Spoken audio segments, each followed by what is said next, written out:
Hello, it's Doug McGuff with Ultimate Exercise, Body by Science, drmcguff.com. Today I want to talk to you about 4 specific form discrepancies that you as an instructor can spot and short circuit so you can increase the effectiveness of your clients' workouts. Remember that movement from our skeletal muscle is our most preserved biologic function. Without movement, you can't get food and you can't keep from becoming food. So it is a very well-preserved biologic function that we aggressively seek to protect. So as a client is being continuously loaded with a challenging resistance, they're recruiting and fatiguing more and more musculature, becoming weaker and weaker, and threatening to an ever greater extent their most preserved biologic function. So there are instinctual behaviors to try to avoid that fatigue hardwired into every human. These are spinal cord reflexes, and they are put there to preserve us in high intensity conflicts. But they actually act to subvert the effective loading and inloading of skeletal muscle that makes an ideal workout. So these 4 things tend to come in an order as you progress through the set. Typically about halfway through the set, the first thing you'll see is what I call lunging behavior. And that is an aggressive forward movement of the head. So this is especially noteworthy in pushing movements like a chest press or a leg press. But what you'll see is almost an attacking like movement where you're going from a neutral head position to head slightly down in a charging fashion.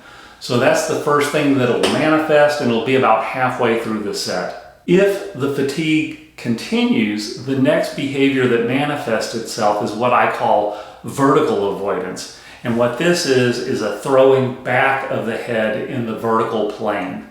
You'll see this really commonly on pushing movements, again, chest press and leg press, the throwing back of the head, but also on the pull down.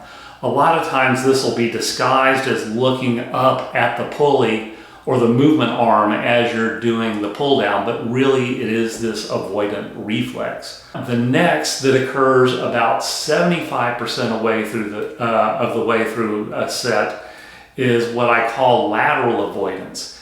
And this is as the fatigue gets worse and the perceived threat is greater, the next thing you'll see is a turning the head away from the attacking force or the fatigue. And this is sort of not just a turn to the right, but sort of either right and upward or left and upward. And this is really just trying to create as much distance as possible between you and the perceived threat.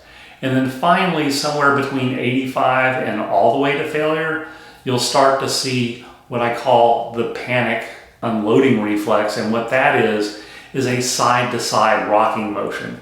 And this is most commonly manifested if you have your client's feet resting on a ground or a footstool as a rapid pedaling motion with their legs. But if that's not possible for them, they're locked in a pull down or something of that nature, what you'll see is an alternating force between the extremities on the movement arm going side to side. Or shifting the shoulders back and forth, or moving the pelvis in the leg press to try to load one leg while unloading another. And where you'll most commonly see this is if you've ever seen video on the internet of someone that was bench pressing without a spotter and the weight overtook them and they're calling for help, but they're pinned under the bar, you'll see this side-to-side rocking because you're literally trying to rock the weight off of you and get out from under it. And that's the final step. But each of these things is actually a spinal cord reflex and a behavior hardwired into all of us to avoid rapid and deep fatigue of skeletal muscle.